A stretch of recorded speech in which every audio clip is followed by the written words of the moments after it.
All right, my apologies for the long delay between lessons. I've just been, struggling to get some stuff done lately, as everybody I think has. But what we're going to do first is we're going to do a bit of review of basic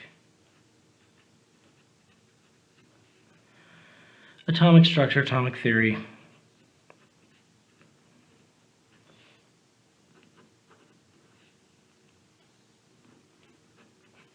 This is what we're going to work on today. So, an atom. An atom makes up an element. An atom is an element. It consists of 3 parts.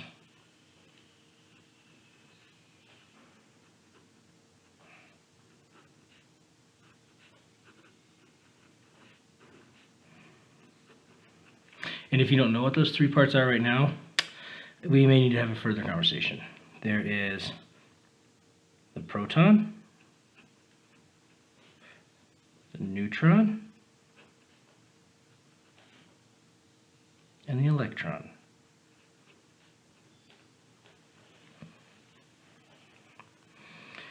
So, make a little table here, sign, charge, mass, location.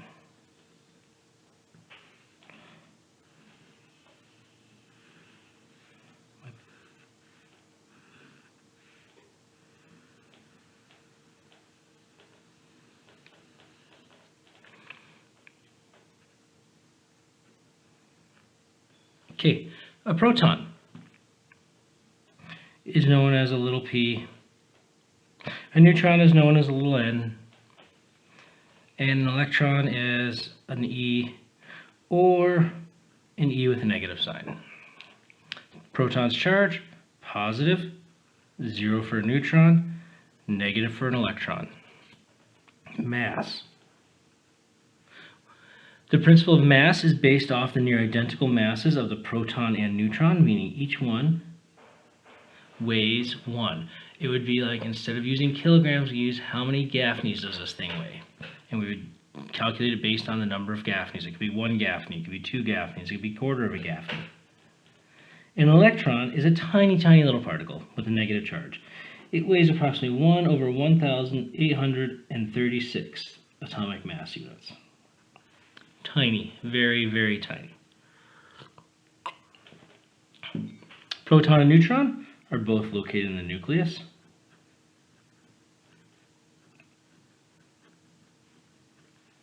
Electron is a cloud surrounding the nucleus. I'm just going to put cloud, you should know what I mean there. Okay. A few things you need to know. Looking at the periodic table, let's draw a little box in the periodic table here. You can look at one on your thing to go along with it. In the center, we have the symbol.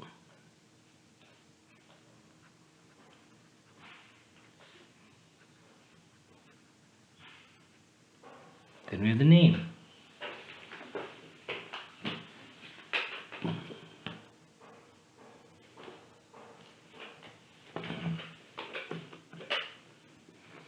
Just I like to get my numbers right. And actually the name should be up a little higher. So we're going to cross that out and redraw it. I'm sorry. I was thinking ahead of the mass. And I want to choose something different. I want to choose carbon. C for carbon.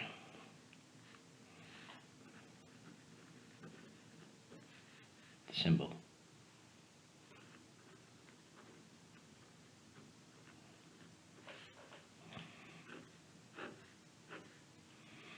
Average atomic mass.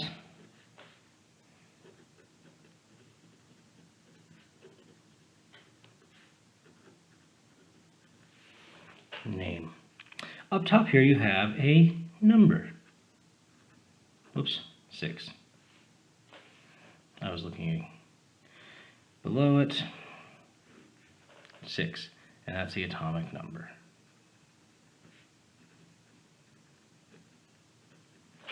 Those are the main pieces of information you need to know when you're working with this. So, the atomic number. The atomic number is critical. You'll have a periodic table available. You won't be expected to memorize them. You'll begin to memorize them as you become more familiar. So, why is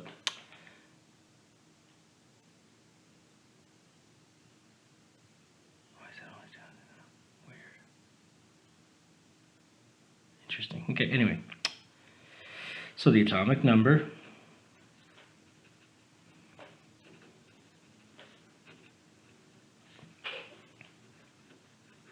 each element has its own atomic number.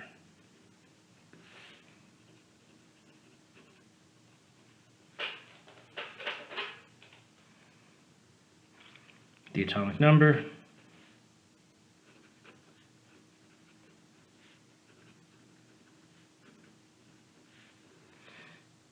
is equal to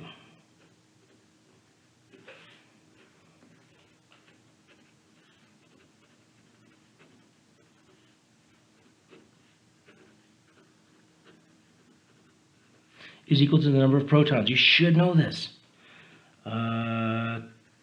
Atomic number equals protons. No element will have the same number of protons as any other element. Carbons will all have 6, oxygens will have the same number, nitrogen will have the same number, heliums, hydrogens all have their own independent numbers. Okay. Put this in a red box too.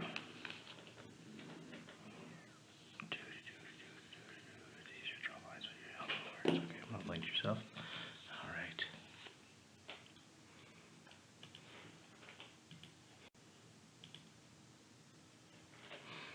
Okay, I switched something, it changed it around. Okay, let's reconnect and splice back together. The average atomic mass. So, there's these things called isotopes. Isotopes, there's multiple different things. So think of it, you could have 15 clones of me and we could all weigh slightly different.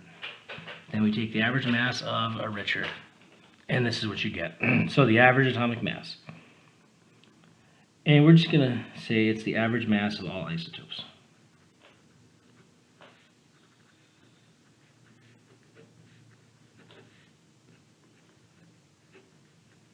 And we will talk about this shortly.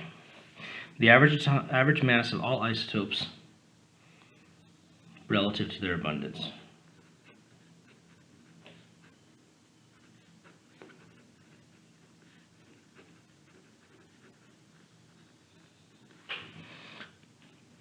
Okay. So then we're going to take that to just the atomic mass.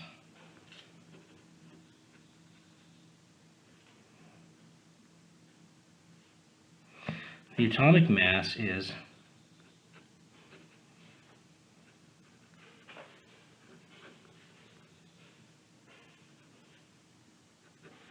all protons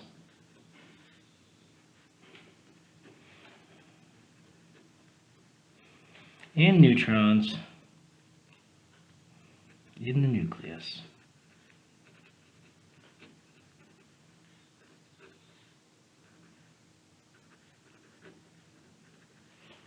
In other words,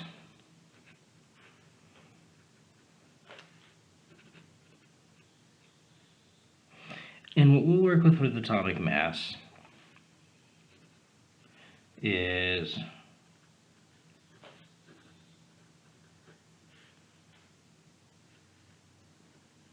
whole numbers. If you see a whole number, it's the average atomic mass. If you see a decimal, excuse me,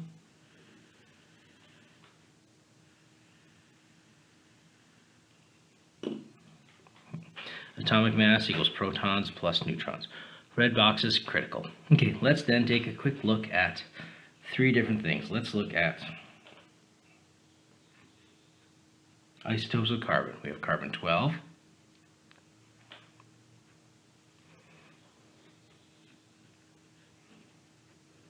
carbon carbon 13.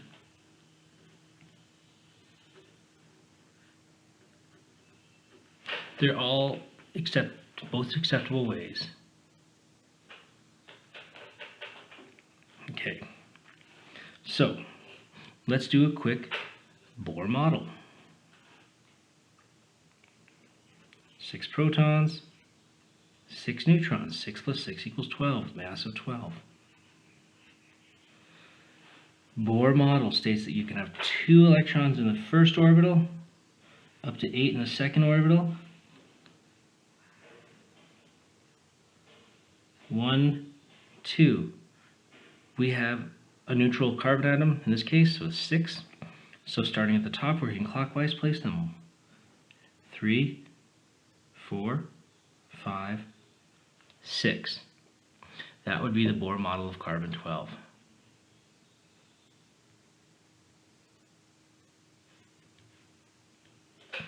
Okay, carbon 13. It has a mass of 13. How many protons does carbon always have? 6 protons. How many more does it take to go from 6 to 13? 7.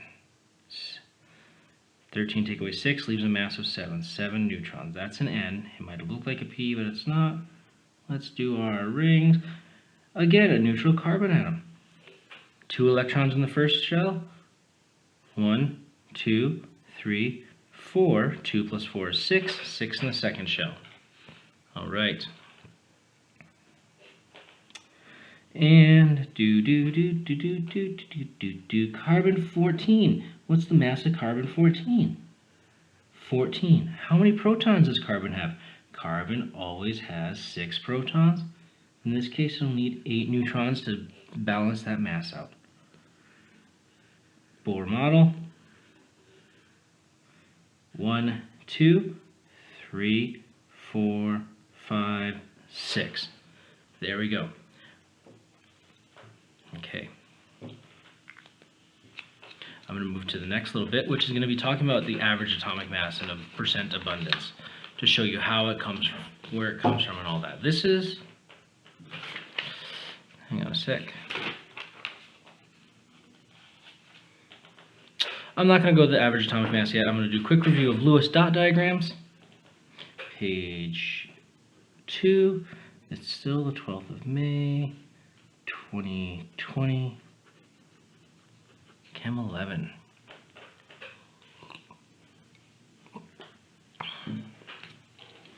Okay, so we just did Bohr models. Let's do a few more practice Bohr models. You should know how to do these. This is just review, because I was told by several of you that this time's been stressful, you feel like you've forgotten a lot, and that's okay.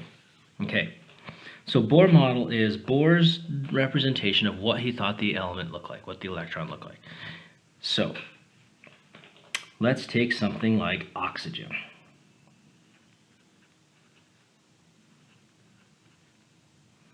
Oxygen 16. Oxygen has an atomic number of 8, which means it has 8 protons. It's going to have 8 neutrons. How many electrons would oxygen have? Well, remember your electron configuration counting and whatnot. You can count them up if you want, but in this case, it equals protons.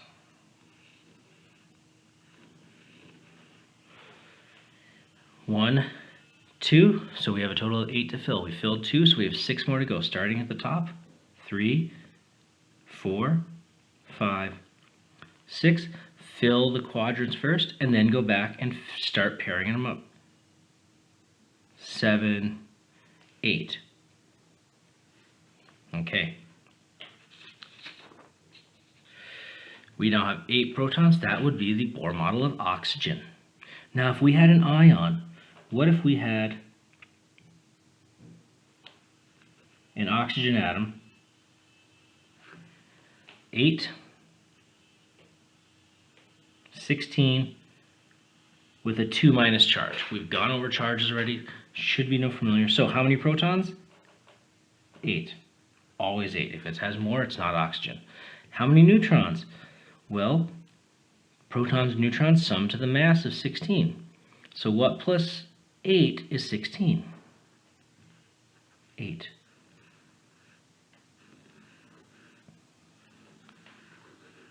Okay, how many electrons does oxygen have in its ground state? In its regular state, we said it had 6 electrons, 8 electrons. 2 in the first, 6 in the second. If it has 2 extra electrons, it starts with 8 electrons, and we're adding 2 electrons because it has a minus charge. So that's going to equal 10 electrons. All right, we have to place those 10 electrons around. I'm going to try just a slightly different color here. Let's do this. 1, 2, 3, 4, 5, 6. Now go back and continue to pair. 7, 8, 9, 10.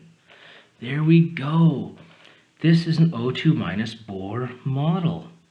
And to be accurate, we should put it in a square bracket and put a 2 minus so they know the charge.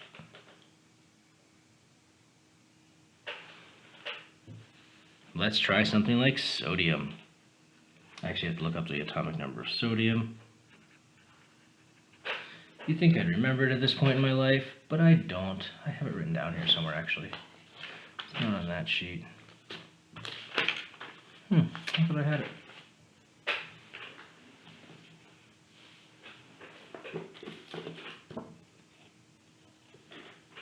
(11 and 23).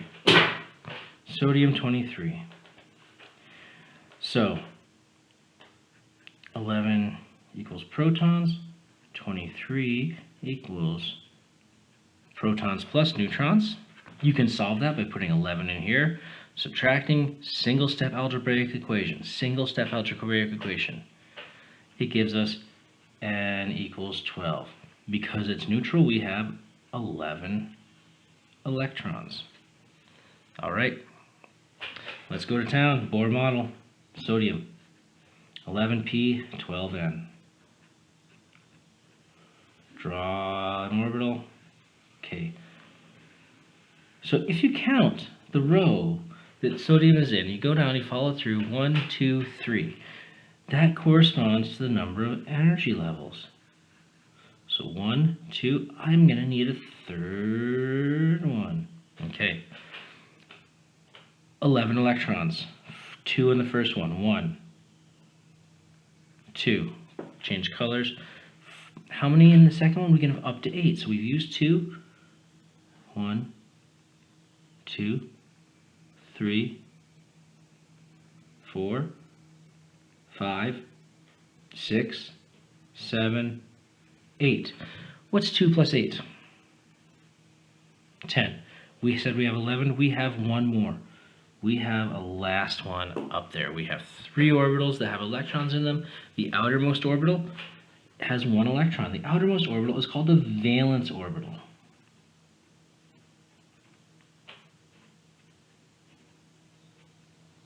The outermost orbital.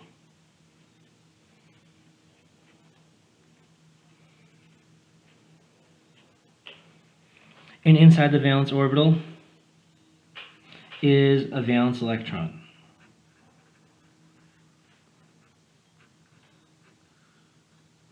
Now valence electrons are neat because that's what participates in bonding, which makes everything around us.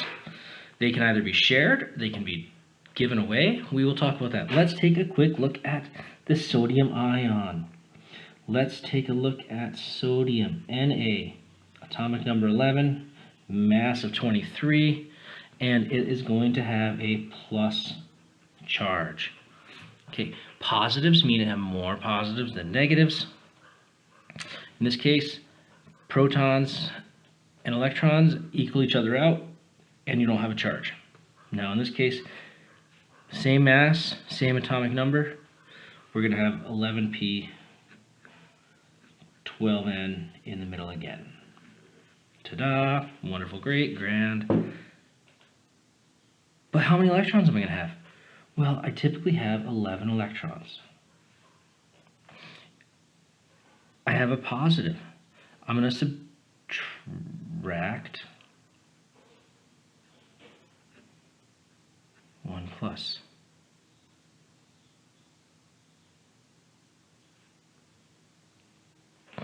If you have a positive, you subtract that number. If you have a negative, you add that number. Okay.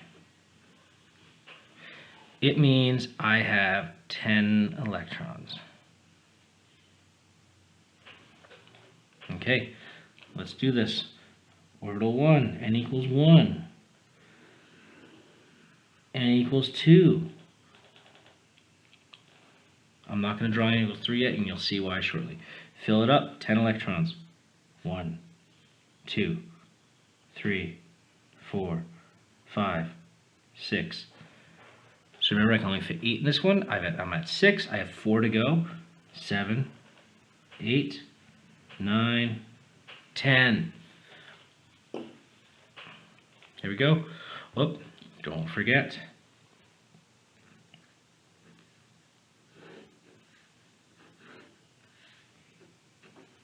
Plus, 1 plus, it's all the same. There we go. That's drawing Bohr models. So what happened here is it gave an electron away. Let's say it's like, I don't want this electron. It's too much for me to handle. I've had this whole extra orbital I don't want to take care of. So it will eagerly give it away.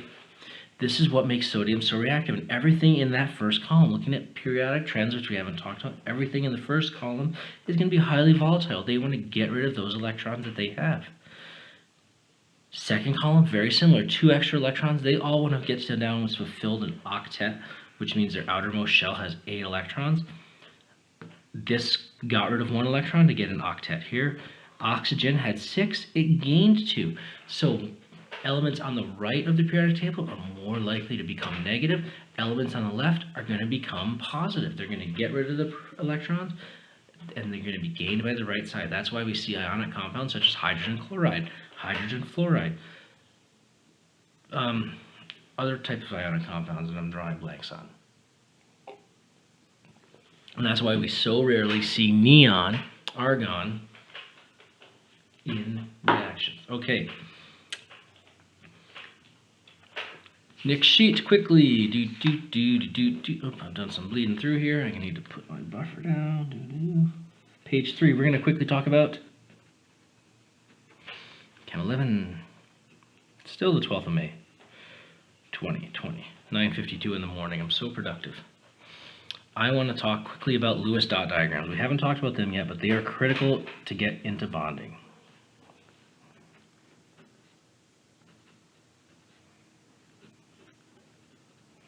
So Lewis dot diagrams are when you're going from Bohr models, because when people have done tons of experiments, and they found that in chemistry, the electrons in the inner retracted shells, the inner shells, essentially not the outermost shell, are not reactive. That means in this sodium, the only reactive electron is really this one. To get these other ones in n equals 1 and n equals 2 to be reactive, you have to put forth a lot of energy. And that energy is not typically found in nature. It's something we can force in the lab, very rarely found in nature. So that you'll be able to easily take this electron from sodium, but taking any of these n equal 2 electrons, it's going to put up one heck of a fight, and you're probably going to come out bloodied and bruised, maybe missing a finger. So Lewis dot diagrams are to represent what happens in bonding. So let's take a quick look at carbon. Let's look at carbon 14. Well, okay, that's an O. It's blended together with my N. Okay, carbon 14. What's the atomic mass? 14. This number, carbon-14, tells us the mass. How many protons does carbon have? Carbon always has 6 protons. How many neutrons? Well, you have to do 14 minus 6.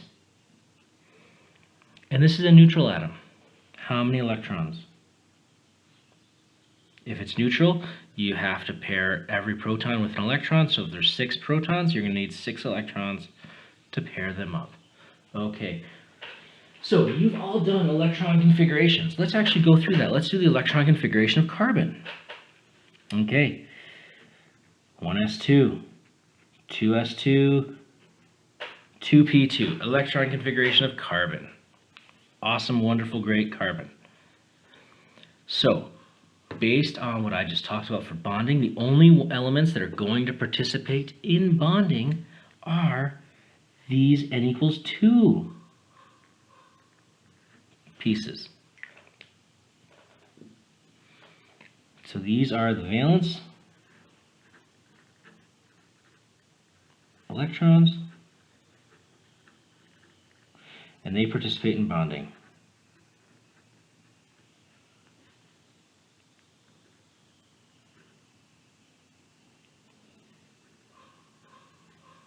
I think I butchered participate. And what happens to N1s2?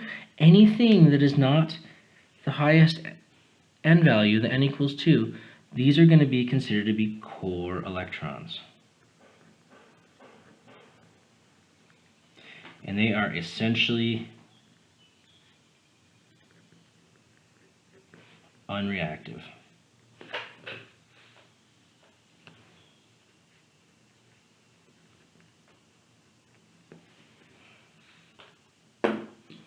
Okay. How many electrons are in the carbon's valence? Valence is 2.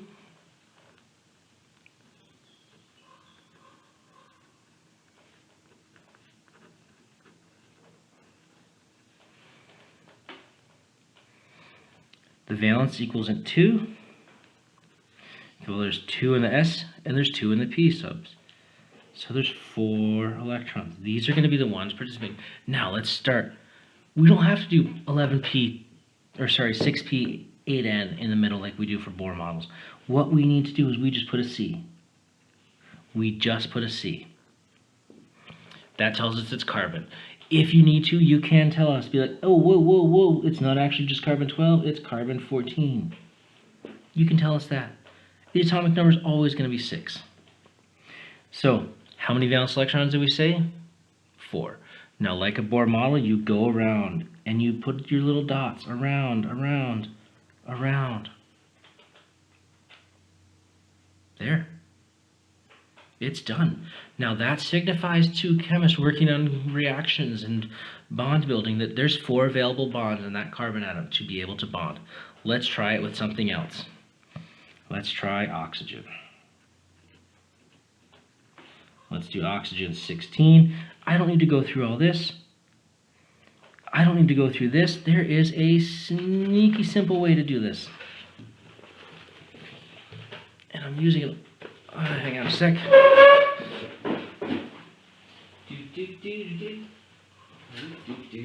me get this periodic table on the back of your textbook. Ta-da! All right. An easy way to figure out how many valence electrons you have. The most easy, the most simple, the most straightforward way is count. Find the row that your element is in. Oxygen's here, carbon is here. It is row 2. Starting at the first element in row 2, you count over until you get to it.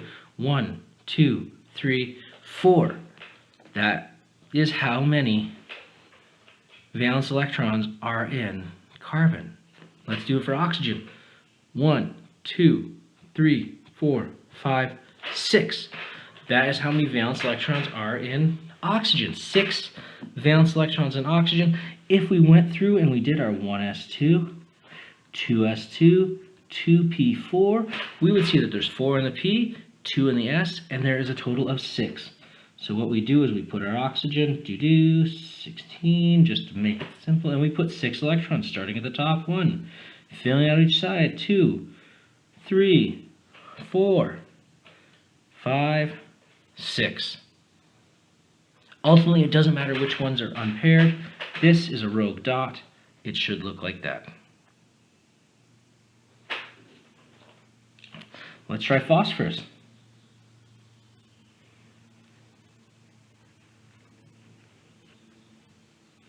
Oops. Phosphorus 32. That just sounds right to me. Okay, if you went through and you did 1s2, 2s2, 2p6, 3s2, 3p3. These 1 and 2 are core. 3 is valence. Okay, how many valence electrons do we have? We have 5 valence electrons. P. 1, 2, 3, 4, 5. Bam, done. For this work, what I want you to do is I want you to draw Lewis diagrams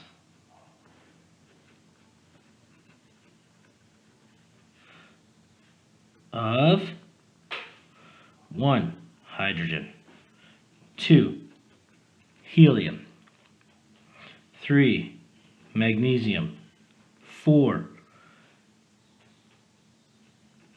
krypton, 5, chlorine, 6,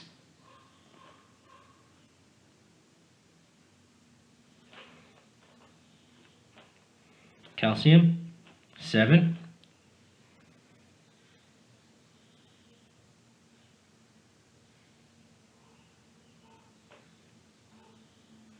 actually I didn't mean krypton, I meant argon. I don't want you to have to deal with the d orbitals, my apologies. Aluminum.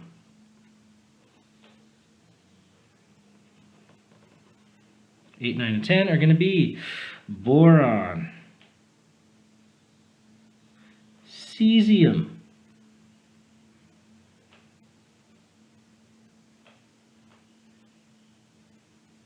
and nitrogen.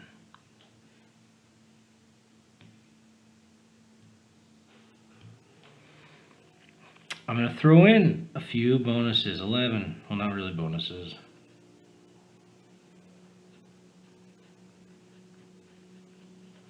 I want you to do H plus, H minus. So using the principles I discussed earlier for Bohr models and adding electrons, I haven't shown this to you, but you can figure it out. Mg2 plus, Cl minus, Ca2 plus, Al3 plus, B3 plus, and Cs minus,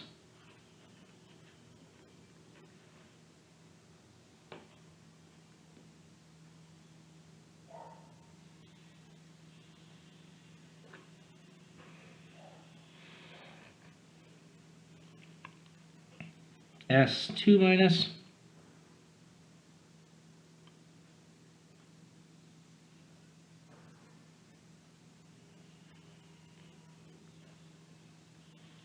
and N3 minus. So those are going to be the assignment for this quick lesson. I want you to work on that. It shouldn't take you long. Go through, watch the video, transcribe the notes yourself, and pause as you need to transcribe it, and then get to these, do these on a separate slice of paper. I will post a picture of that as well, and I will post these notes shortly, but I'm going to get the video, try to get that up first. All right, thank you. There'll be more coming.